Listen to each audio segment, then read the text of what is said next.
एक गांव में नरेश नाम का एक आदमी अपनी पत्नी रीमा और उसके 3 बच्चे रिंकी, रोहन और रिद्धिमा के साथ रहता था।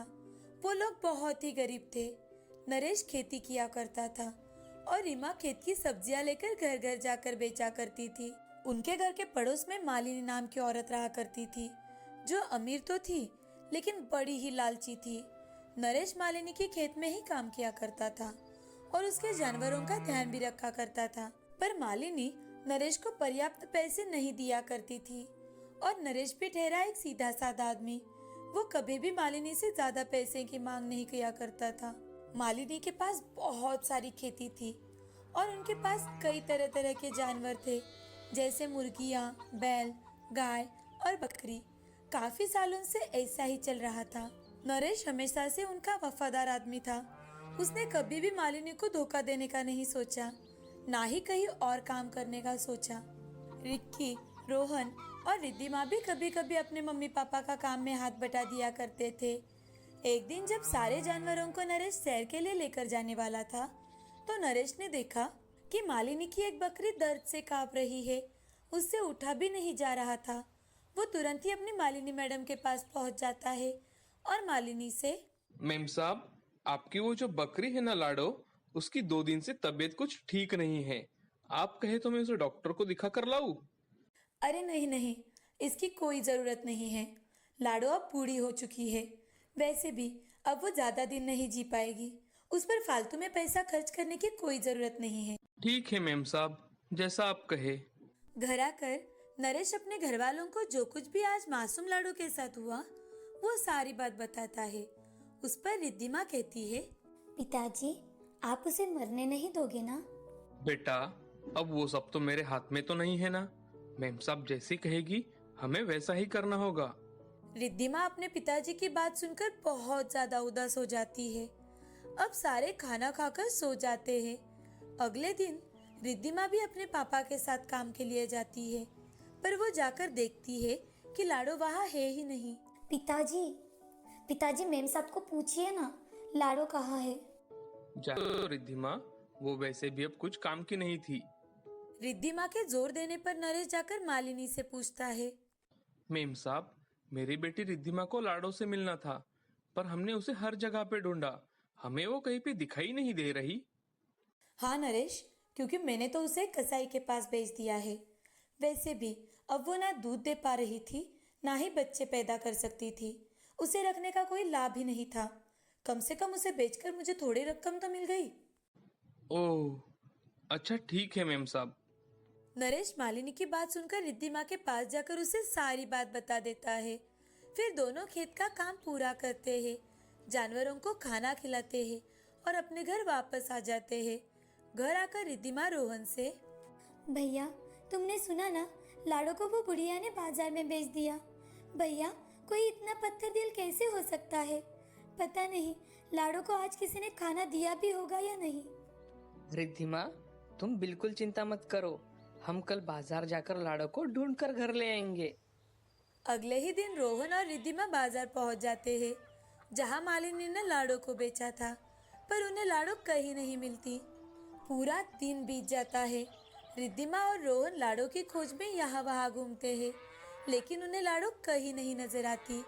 दोनों निराश होकर घर जा ही रहे थे, अचानक से उन्हें घर जाने के रास्ते में लाडो एक कूड़े के ढेर के पास दिखाई देती है।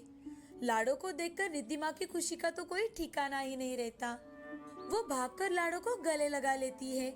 रिद्धिमा और रोहन उसे उठाकर घर लेकर जाते हैं और उसे पेट भर कर चारा खिलाते हैं। घर ले जाने के बाद रिद्धिमा उसकी मरहम पट्टी करती है और फिर सब चैन से सो जाते हैं।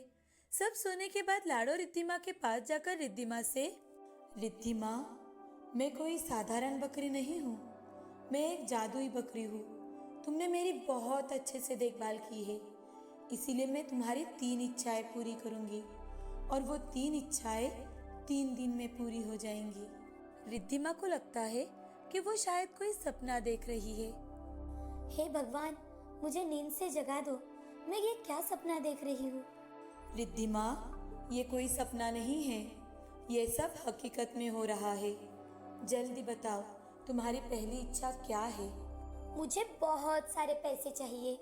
ये सुनकर लाडो वहाँ से गायब हो जाती है और रिद्धिमा भी गहरी नींद में चली जाती है।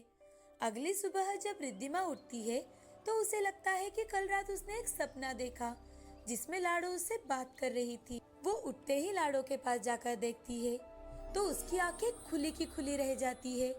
लाडो एक सोने के सिक्के से भरे हुए मटके के पास बैठी हुई थी। ये सब देख रिद्धिमा खुशी से चिल्लाने लगती है और रात में हुई घटना के बारे में सबको बताती है। फिर सब लाडो को घूर घूर कर देखने लगते हैं। पर वो तो एक घायल बकरी थी। दूर दूर तक उसमें जादुई बकरी जैसा कुछ भी दिखाई नहीं दे रहा था। पूरा दिन बीत जाता है। अब रात के समय सारे खाना खाकर सो जाते हैं। जब सभी गहरी नींद में थे तो लाडो रिद्धिमा को फिर से जगाती है और उसकी दूसरी ख्वाहिश पूछती है। मेरी दूसरी ख्वाहिश ये है कि हम एक आलीशान महल में रहे। अगले दिन जब सब उठते हैं तब अपने आप को एक महल में पाकर चौंक जाते हैं। किसी को भी विश्वास नहीं होता कि एक बकरी इतना कुछ कर सकती है। तुम ये अपना रूप सबके सामने धारण क्यों नहीं करती?